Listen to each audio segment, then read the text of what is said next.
नासिर तो सोच भी नहीं सकता था कि सैफ़ी इस कदर ज़ालिम इंसान होगा कि सब कुछ ख़त्म कर डालेगा। वो तो सोच-सोच के हैरान हो रहा था कि कैसे हो गया ये सब कुछ, क्योंकि बार-बार वो सैफ़ी से कॉन्टैक्ट करने की कोशिश करता है, लेकिन आगे से कोई राब्ता नहीं होता है, जिसकी वजह से वो काफ़ी परेशान हो जाता है। आप देखेंगे कि वो गुड्डी को बुरी मुश्किल में छोड़कर कुछ करना चाह रहा है, यानी कि जिन लोगों के घर में उसे छोड़ा है वहाँ पर उसका बेड़ा गर्क करके ही रहेगा। लेकिन स्वीटी ने भी अपना नया रूप ले लिया है और स्वीटी इन लोगों का ऐसा हश्र करने वाली है कि ये लोग याद रखेंगे, क्योंकि स्वीटी के साथ जो कुछ उसके सामने किया जा रहा है वो अब सबके सामने ही है।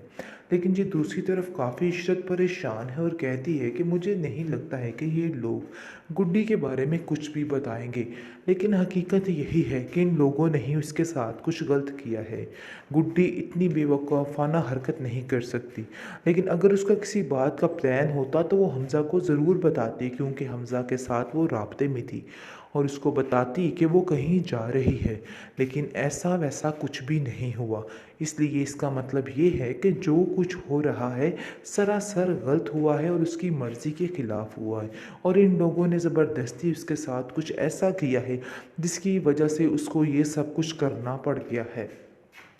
आप देखेंगे कि गुड्डी बेचारी बड़ी परेशान हो गई है और सोच रही है कि काश मैं अपनी खाला के घर ही चली जाती। ये लोग तो मुझे चैन सुकून से जीने नहीं देंगे, वहाँ पर ही मैं सुकून का सांस ले सकती थी। लेकिन जी अब क्या हो सकता है, अब तो बस वक्त के हाथ ही उसने हर चीज़ को छोड़ दिया है।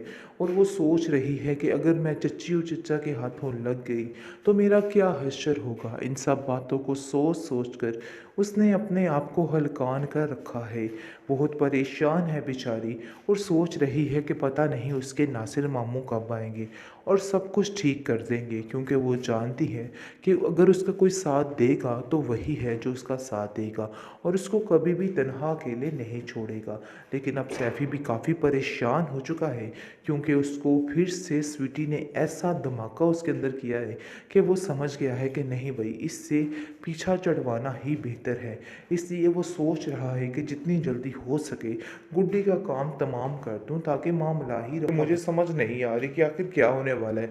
गुड्डी जानती है कि जब ये सारी बातें खुल के सामने आएगी तो नासिर की शामित आ जाएगी, और वो कहती है कि मेरी वजह से आप इतने परेशान हैं, मुझे तो कुछ समझ नहीं आ रही कि आखिर मैं क्या करूं। काफ़ी परेशानी के आलम में आप देखेंगे कि वो कहती है कि मुझे ऐसा लग रहा है कि हमें खाला के घर जल्द अज जल्द पहुँच जाना चाहिए, ताकि सारा मामला निबट जाए और फिर सारा कुछ ठीक हो जाए। जिस पर नासिर कहता है कि अब उन लोगों के लिए कुछ भी ठीक नहीं होने वाला। ये सरासर तुम्हारी बेवकूफ़ी है, क्योंकि ठीक हो ही नहीं सकता। उन लोगों का लालच भरा दिल अभी तक नहीं बदला, अभी तक वैसे के वैसे ही हालात हैं। इसलिए तुम्हें बिला वजह परेशान होने की कोई भी ज़रूरत नहीं है।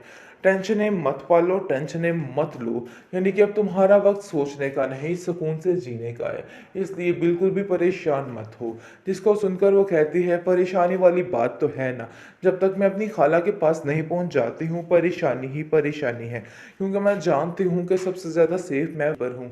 वैसे मामू जान, आपका बहुत शुक्रिया, आपने मेरा यहाँ तक बहुत ज़्यादा साथ दिया है, इसके लिए मैं आपका ये एहसान सारी ज़िंदगी नहीं भूलूंगी। जिस पर वो कहता है कि नहीं, ये मेरा फ़र्ज़ था। अगर तुम्हारी जगह और भी कोई मज़लूम होता तो मैं उसके साथ यही करता, क्योंकि तुम्हारा और कोई भी साथ देने वाला नहीं था, इसलिए मुझे ये सब कुछ करना ही था। बिला वजह की टेंशन मत लो, सब ठीक हो जाएगा। अब आया ऊंट पहाड़ के नीचे। अब असल मज़ा आएगा इस शाजिया को और औरंगज़ेब को, जो बहुत ज़्यादा इधर उधर हवाओं में उड़े थे कि बस सब कुछ उनके हाथ आ गए। लेकिन जी ये आपकी बहुत बड़ी गलतफहमी थी, ऐसा वैसा कुछ नहीं होना। आप जाइए और जेल की चक्कियाँ पीसिए, सारी ज़िंदगी जेल में दिखे खाइए, क्योंकि जहांगीर ने अब ऐसा काम किया है कि ये लोग दंग रह जाएंगे कि आखिर हुआ क्या है। क्योंकि बहुत ज़्यादा परेशानी के बाइस करके मामला काफ़ी ख़राब हो गए थे। लेकिन जहांगीर को समझ आ गई थी कि ये लोग गुड्डी के पक्के दुश्मन हैं। दुश्मनी तो जहांगीर ने भी निभानी चाहिए, लेकिन जी अब समझ आ चुकी है कि वाकई में गुड्डी को किसी न किसी मुश्किल में फंसाया जा रहा है।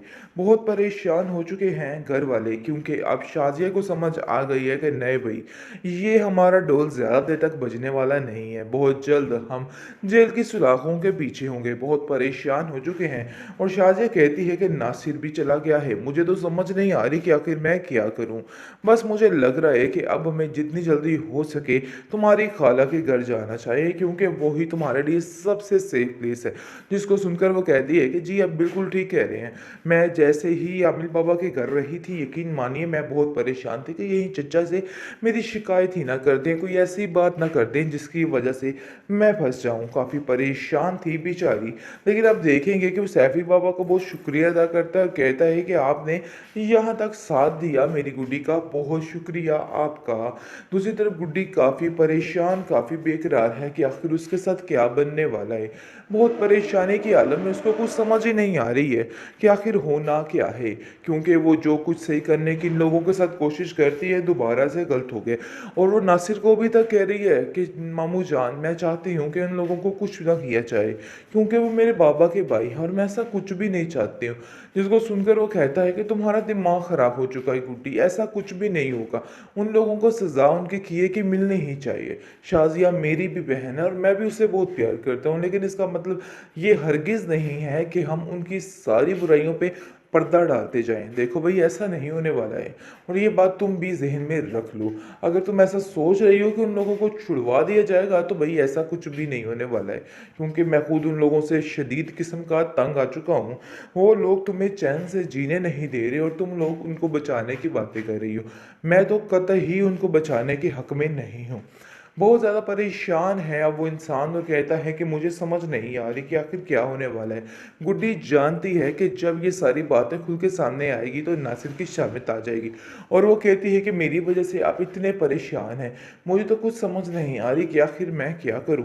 काफ़ी परेशानी की आलम में आप देखेंगे कि वो कहती है कि मुझे ऐसा लग रहा है कि हमें खाला के घर जल्द अज जल्द पहुँच जाना चाहिए, ताकि सारा मामला निपट जाए और फिर सारा कुछ ठीक हो जाए। जिस पर नासिर कहता है कि अब उन लोगों के लिए कुछ भी ठीक नहीं होने वाला।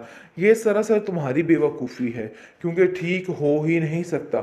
उन लोगों का लालच भरा दिल अभी तक नहीं बदला, अभी तक वैसे के वैसे ही हालात हैं। इसलिए तुम्हें बिला वजह परेशान होने की कोई भी ज़रूरत नहीं है। टेंशनें मत पालो, टेंशनें मत लो, यानी कि अब तुम्हारा वक्त सोचने का नहीं, सुकून से जीने का है। इसलिए बिल्कुल भी परेशान मत हो। जिसको सुनकर वो कहती है, परेशानी वाली बात तो है ना, जब तक मैं अपनी खाला के पास नहीं पहुंच जाती हूँ परेशानी ही परेशानी है, क्योंकि मैं जानती हूँ कि सबसे ज़्यादा सेफ मैं पर हूँ। वैसे मामू जान, आपका बहुत शुक्रिया, आपने मेरा यहाँ तक बहुत ज़्यादा साथ दिया है।